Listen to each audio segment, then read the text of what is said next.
Hello everyone, my name is Amanda. Welcome to my channel. And today we're going to talk about insecurity, something that we don't all like to acknowledge or admit, and we love to hide behind masks when it comes to this topic, but let's talk about it.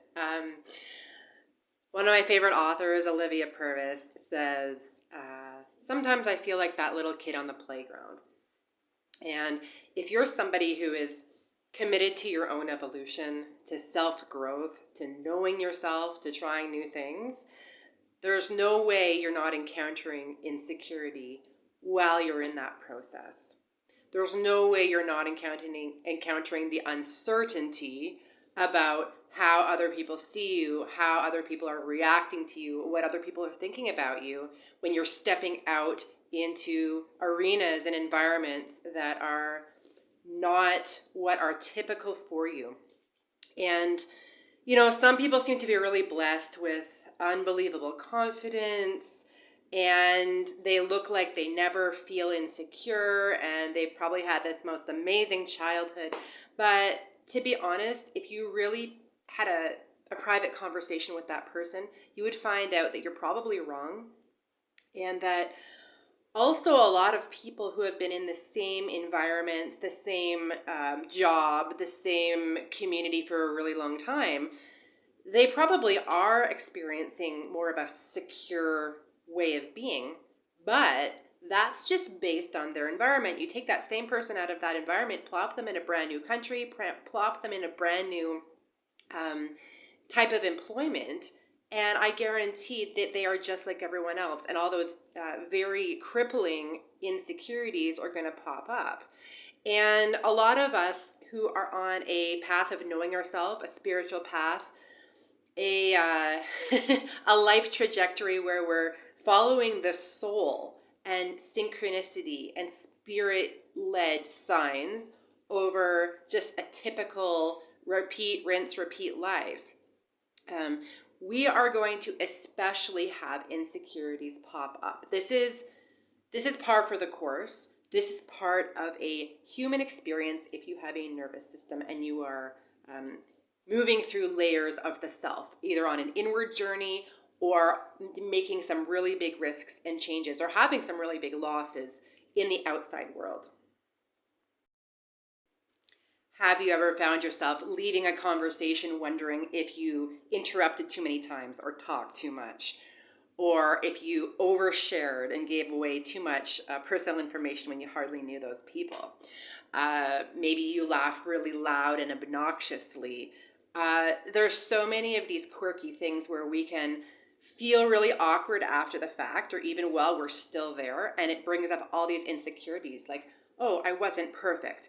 Oh, I was just being in a way that doesn't really fit. Oh my God, So if that has ever been you, you're part of the regular human being club. You have a nervous system. You have enough of a sensitivity to have like an awareness of what's going on around you. And so let's just, the first thing about this video, I just want to give you permission, if you want to take it, just a reminder that you can take away all the stigma and all the taboo about your insecurity. You are allowed to accept yourself the way you are right now while you're watching this video on whatever date it happens to be. With your obnoxious laugh, with your interrupting too much, with your not the greatest ability to be a good friend and get back to people and maintain friendships.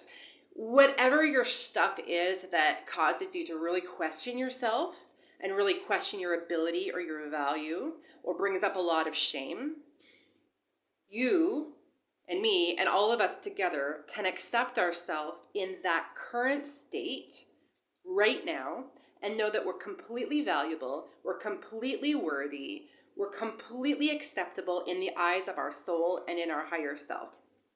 And when we do this, it's actually really powerful because we're going against our body, we're going against the way that our ego has been kind of programmed and structured to keep us from being different in any way.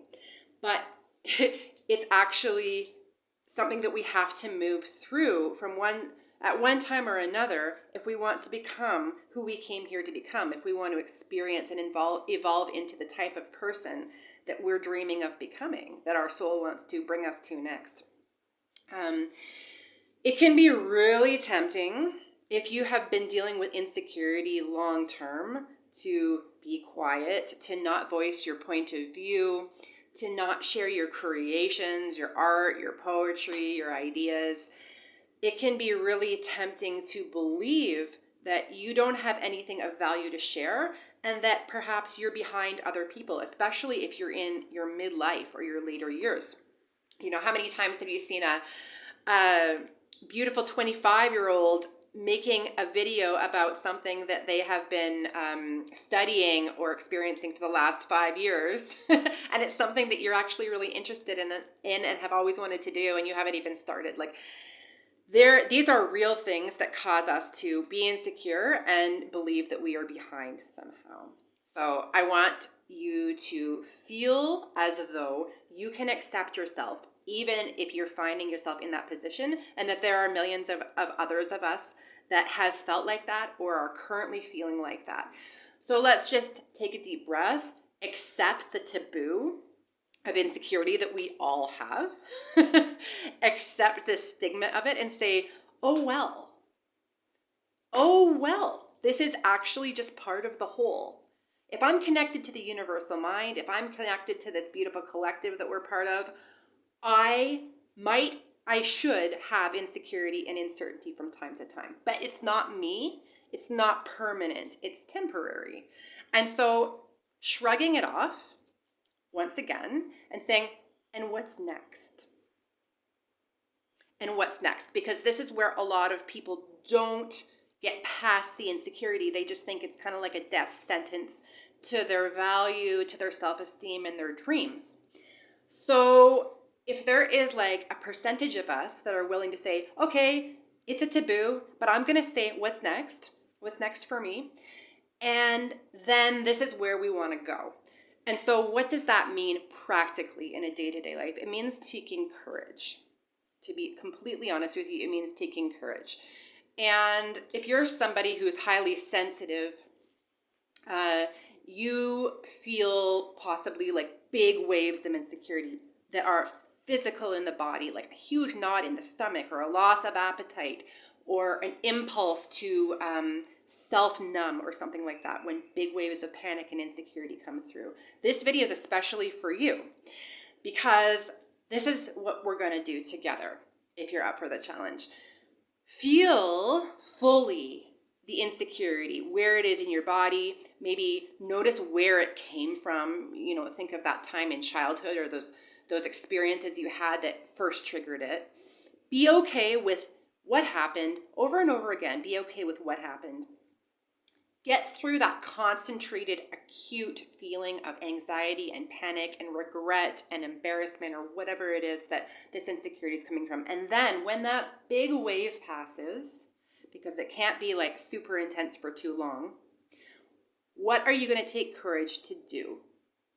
Are you going to make a text message, an email, a reservation, buy a book on what it is that you're going to be taking, the topic that you're going to be taking courage into, sharing something with somebody about it, about what your plans are, making a vision board? Like, what small move can you do to indicate to the universe that you'd love some support, that you'd love some help, opportunities, aligned people to come alongside you to make this thing happen, or to just become that next version of yourself that you've been holding back from becoming?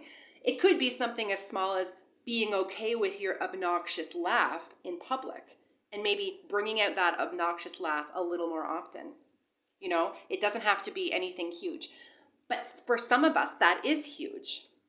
For me, that is huge. Social anxiety, that is huge for so many of us. I just want to normalize that again, the taboo about social anxiety, especially around this time of year where there's maybe more get-togethers that you might be involved in. For me, social anxiety has been a huge insecurity because big groups are very overwhelming for me in my nervous system. I have questioned what I've said, if it's appropriate, if it's annoying, if it's fake, because I don't want to be fake, after the fact. So what does that look like? It means being really nervous about going to some social event that you're going to have some social anxiety, maybe putting a time limit on it, and going in and being yourself and saying, let the chips fall where they may. I'm going to go in with my obnoxious laugh, my potential to interrupt other people. Maybe I'm going to overshare, but you know what? I'm okay with me. And anyone else who's okay with me, it's going to be pretty obvious. And I'm going to keep showing up over and over. Even if I feel really insecure, I'm going to take that courage to do a little bit more than I used to. Courage to have a point of view that's a little different than your family. Courage to have a point of view that's a little different than your regular social circle. To wear clothes that's not exactly the trend of your social circle. The courage to say no when you normally wouldn't say no, but you need to. The courage to be imperfect and to acknowledge, along with me and everyone else who can laugh this insecurity thing off and shrug our shoulders once again about it, the courage to acknowledge that it is real, that we all feel these feelings of shame and apprehension that stop us and freeze us in our tracks. And the courage to actually stand behind yourself when it's hard for you to feel value and connection as a human being, to stand behind your own experience as an expert in something. And I don't mean something that you went to college for, although that could be true. An expert in what you've overcome. In the new year, I would challenge you to think about and how you could bring forth for the rest of us, a gift to us, a gift around what you've overcome. Maybe you've overcome an addiction. Maybe you've overcome an eating disorder. Maybe you've overcome your crippling social anxiety, or at least you've learned how to show up anyway. What have you overcome or are in the process of overcoming that could be a gift to someone who's coming along behind you? Sometimes it's really easy to see our peers, or it's really easy to see people in leadership or people who have been on the path and overcome a lot of things and they kind of feel like they're ahead of us. But what about all the people that are behind us and that our overcoming could be extremely inspirational and hope-giving? How can we put out that expertise in a way that gives those people permission to also step forward? Taking courage when you're feeling really insecure or right after the big wave has passed and you've processed it is a surefire way to bust through despair, to bust through feeling stuck. If you're feeling really despaired or stuck, you could take a look at what you're not having the courage to step forward with. It could be something on my list, or it could be something that's totally unique to you. But that could really break through your stuckness in a way that you haven't thought of.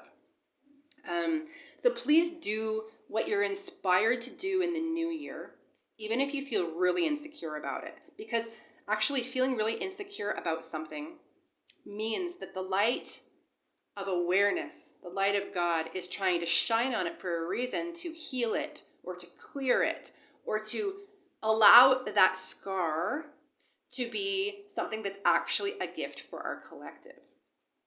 Something that maybe you haven't even thought of that actually comes from your painful past. And this video is really especially for you. This message is especially for you if you happen to grow up in a really disempowered home. In a disempowered home. If there was neglect, trauma, abuse involved. You are also in life with potentially a baseline, a default of feeling unwelcome, feeling undervalued, feeling behind other people, feeling like there's something intrinsically wrong with you, and therefore you must experience insecurity to protect yourself from more unwelcome, from more undervaluing, from more triggers of shame, and hide in an insecure shell, hide in an insecure cave. I have a huge, massive compassion for anyone who feels like that or finds themselves in that, because that happens to be a huge part of my life experience as a child. It contributed to being an extremely highly sensitive person, extremely sensitive to criticism, and in many ways not courageous enough to take the courage to do some of the things on my list, to do really anything on that list. And I want you to know that anything that you can do, if you are someone who is experiencing that, first I want to give you plenty of permission, not that you need it from anyone else, but it's okay if you need to be in your cave sometimes. It's okay if you need to be in your fetal position with your blanket and your pillow for longer than another person, where you're kind of collecting your own energy and you're kind of like coming into your own heart to feel safe. After you're done, after your time in the fetal position, I would challenge you to come out and take some courage towards something that your soul wants you to take courage for. Even with your disempowering childhood, even with your highly sensitive nervous system, even with your crippling insecurities, because those moves of courage are sending out a ripple to the other people. Even if you can't see it or feel it, energetically, you're sending out a ripple to other people who have experienced deep disempowerment to know that they can take courage too. Or maybe even another human being is watching you and being like, wow, if they can do that, I can do that. Okay. So just know that you are seen, you are witnessed, and you are celebrated for however much courage it takes you to make a move through a layer that feels like a brick wall, whether it's big or small. Because insecurity is real, but let's just like shrug it off and say, oh well, next. Of course, it's part of the human experience, but it doesn't have to stop you from having a human experience. So we need to come back to this over and over again, be able to laugh at it, be able to shrug it off, be able to call it for what it is, a taboo. And in that way, the more of us that are looking at it like that, its power over us is really lessening. It can still be there, but it's not going to stop us as much if we move courageously with the imperfect quirks that we have into the future together. I don't know about you, but I'd rather be in a room with people who laugh a little bit too obnoxiously, who are totally okay without being like this perfect thing. And you know, if you haven't noticed, if you're looking around the internet, if you're looking around the streets, people are becoming a lot more artificial. I'm just going to be honest, people are becoming a lot more fake looking, fake acting. So it's going to start to become a little bit of a rebellious thing to be quirky, to be original, to be unique, to be imperfect in front of other people. So let's do this together. Because how else are we going to know ourselves? We're not going to know ourselves if we're clinging to the artificial. So that's all for this video. Thank you for watching, and journey well.